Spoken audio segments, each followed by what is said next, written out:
with you being an at-risk youth at one time, and turned to gangs and things like that, what was the biggest factor in turning your life around that made you be like, I'm done. I wanna help the youth and do better? That's a good question, man. The biggest thing I see that really helped me, the biggest factor that turned my life around was people not giving up on me, man. And people from different walks of life, people like yourself, people locked up with me, family members, people that didn't have nothing invested in me other than just wanting to see me do good, man. And it took a while for that to happen, man. And those type of people, man, they gotta have patience, and that's something that we all have to work on, man, because when you're dealing with the youth, man, and they in those situations, you gotta be patient with them. Like, I had people who spent years talking to me, man, schooling me to getting out of that wrong thinking. That wrong thinking hard to get out of, man, when you've been doing it for so long. I was in it for 12 years, so it was a situation where, man, I loved it. Like, it hurt to leave, but eventually I got tired of the wrong thinking. I had the right people constantly bombard me with truth, man. Like, I can make something of myself, man. So the biggest factor for my change, man, is people like yourself, man, not giving up, man. You can't give up on them, man, under no condition. And these conditions that I'm in right now in prison, there's so many older guys who don't have that mindset, man. They so frustrated with the youth that they just give up on them, man. Let them crash, man. And that's the wrong thinking. That's also the wrong thinking, because it was older guys and older women who didn't take that mindset, and they invested time in me, man, and it panned out. I'm a paralegal now. I'm a behind-the-wall mentor. I facilitate to other younger brothers and sisters, mainly in gangs. So it's one of them things where, man, you can't give up on them, man, and sometimes you got to be willing to put it on a line for them, man, because it can be dangerous in certain situations, especially the ones who are in organizations. It's one of them things where the organization don't want to let them go. So you're in a position where, and the person you're trying to help, their youth, they watching you. They see how far you're willing to go, if you're willing to put yourself on a line to bring them out of that turmoil. So that's the biggest thing, man, that really kept me in the mindset of, I do want to change, man. It was people not giving up on me, man. That's the whole thing. Just don't give up on them, man. Just keep fighting for them, man. Keep fighting. Definitely, man. So, what message do you have for anyone working with youth and even teenagers and gang members, or just, man, anybody that's off the right path right now, man? What message do you have for them in general right now? Man, just become invested in them, man. Be invested in them, man. Don't give up on them because you see they frustrated, because sometimes a lot of them in them situations, man, and they just don't feel like they got nowhere to turn to. And you got to understand also what's being provided for them from the streets and or the gangs. And you got to be able to slowly guide them back into right thinking. Don't just be frustrated because they don't just up and jump. That you trying to help them right then and there, man. It take time. Because they're young. So they still trying to figure it out too, man. And that's the whole key, man. Not giving up on them, man. So that's the biggest message I got for anybody who working with at-risk youth and gang members in general, man. Don't give up on them, man, because a lot of them brothers and sisters, they got a lot of potential, man. And just as you can see that potential in them, and that's the reason why you shouldn't give up on them. Them gangs see the potential in them too. So it comes down to who the most loving, man. Who gonna put in the most work to save them, because they worth it, man. I was worth it. All my brothers and sisters worth it, man. But they also got to be ready too. So it's one of them things where that's what behind the wall mentors offers to society. We offer the ability to be able to know and see what stage they at and how much work needs to be put in to pull them out of that, because we was in it. We did it. Right. Definitely, man. Definitely. Hey, we appreciate you for coming on, man. Anytime, man, you got a message to get out, man, and the song is always here for you to get heard, you know what I'm saying? So, always. Yo, what's up, man? This your boy DJ Lucky Don, man. We sitting here right now with Dr. Shawn Walls, Senior, Behind the Walls Mentors. How you doing? I'm doing fine. How about yourself? Oh, man, I can't complain. Okay, I heard that. That's good. You know, I'm glad to have you on the show. You know what I'm saying? Just like with all of you. Appreciate you having me. Yeah, no problem, man. So, what made you think about being a mentor? Well,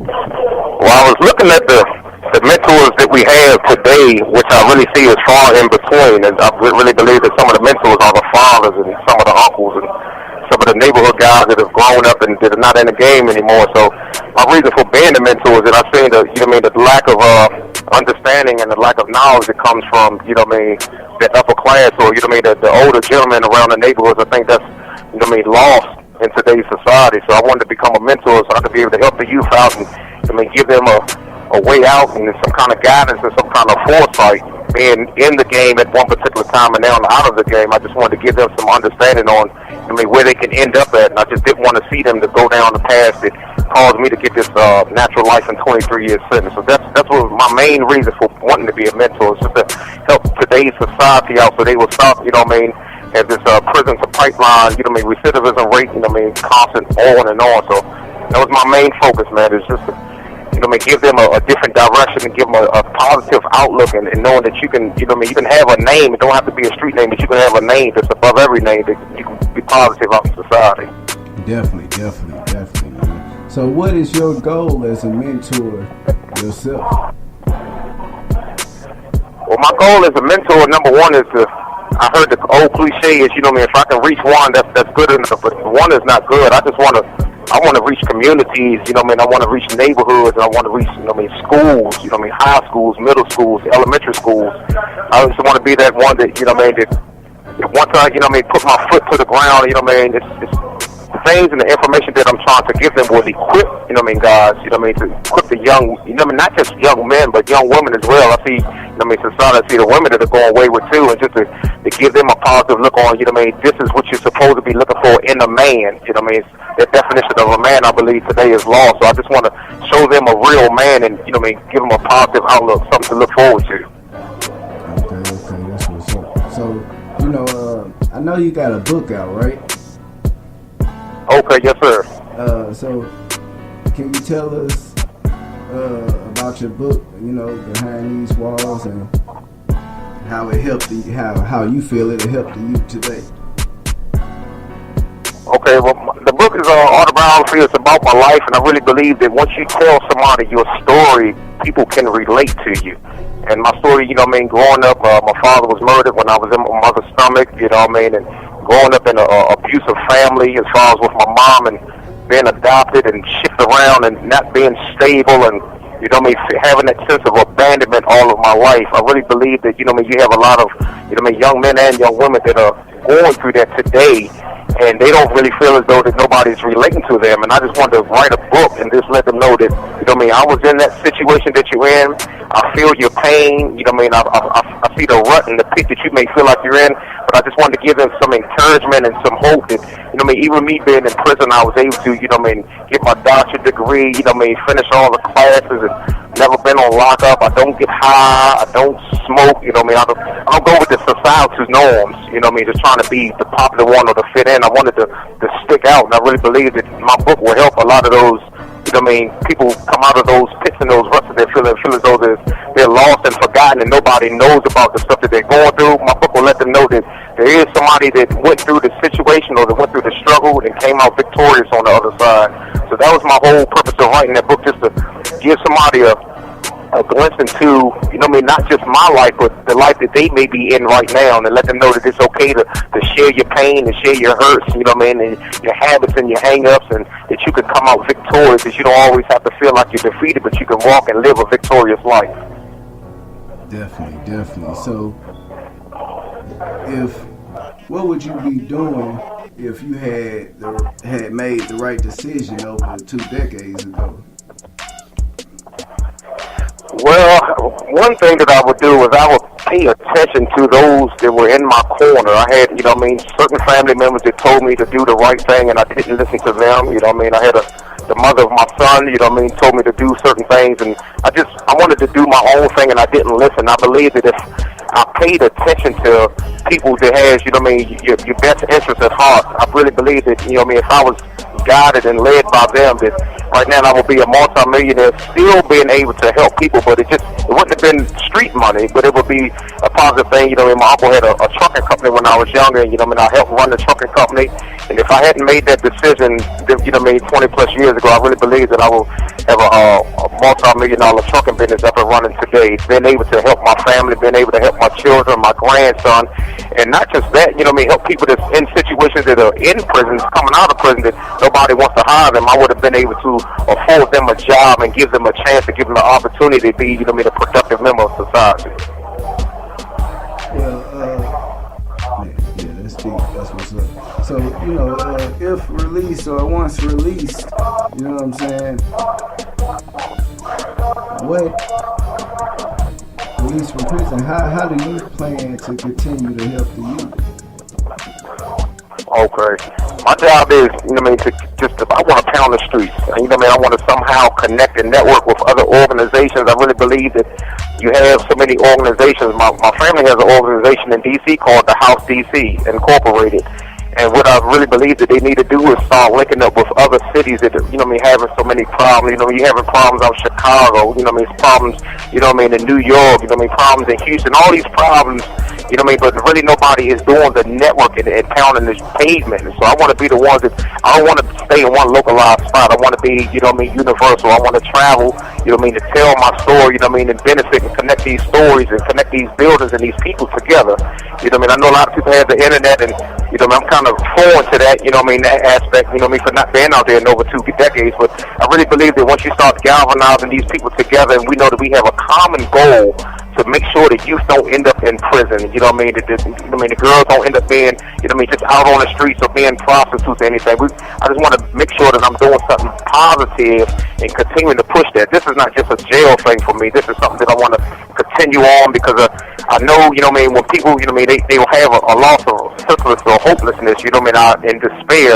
I know that, the path that they can end up on it to. So I just want to be that man that, can have a force behind me and positive people behind me, that can just push, push this, this movement forward. And not just every time somebody gets shot, that the movement, you see it on TV for a couple days or a couple weeks and then it stops. I want this thing to be constant and progressive. So that's my whole goal. Make sure that I'm constantly, on the move, being innovative, learning new information, always available to learn more information, and so I can get around a group of guys and women, so we can go out and we can push, the movement, push this vision forward. I believe if you don't have no vision, you're gonna perish. So I have a vision that's spearheaded by, Brother Shawn Gardner and the rest of the behind the wall mentors, that we're gonna do positive things in society. So that's my whole focus. And, that's why I pattern my life that way. I'm trying to be a positive role model while I've been incarcerated for over 20 years. And, just doing, the things that's necessary, that's needful. And for people to see that somebody, I don't have to be in no kind of gang or nothing like that to, be a man. And so I really believe that definition and the identity of a man is lost today. So I believe that coming out of here and still continuing to do the same things that I've been doing in prison for 20 plus years, that I can do it on society's side, to make a benefit. And we can stop seeing, these prison houses overfilled with our, with today's youth.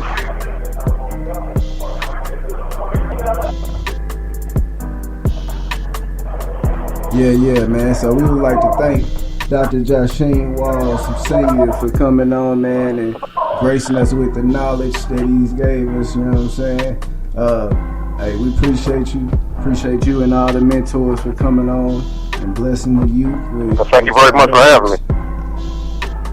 And, like I told everybody else, man, anytime you have a message, man, that you're trying to get out, you trying to release a book or something, man, let me know, man. We can promote it for you. Get it up on all our sites, man, and put you guys out, get your message out. Okay, well, I'm going to do the same thing, make sure I plug yours as well. Most definitely. All right, man. We appreciate y'all, man. Okay. I appreciate you. We'll holler at y'all. All right, have a good day. Same. Okay. All right. All right. Yo, yeah. That was just the last member of Behind the Walls mentoring group, straight up out of Baltimore, Maryland.